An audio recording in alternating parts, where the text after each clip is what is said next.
Hello everyone. In this video, I'll show you how to connect Amazon Echo Dot with Bluetooth.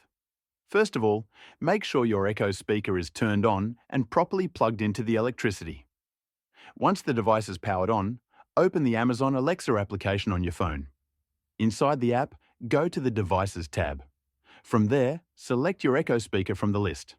After selecting the speaker, tap on the Settings icon. Next, go to the Bluetooth Devices option. Tap on it and then choose the option to pair a new device. At this point, Bluetooth on the Echo speaker will be activated. Now move to your phone. It can be an iPhone or an Android device.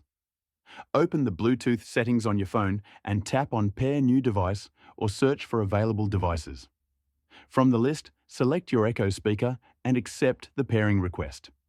As you can hear, the phone is now connected to the Echo speaker. Once the device is paired, the next time you want to connect, you can simply say, "Connect my phone," and it will connect automatically. This is how you can connect Amazon Echo Dot with Bluetooth. Just a quick tip before you go, just a quick tip. If you care about online privacy or want a more secure internet connection, I personally recommend NordVPN. You can try NordVPN at a great price by using the link in the description.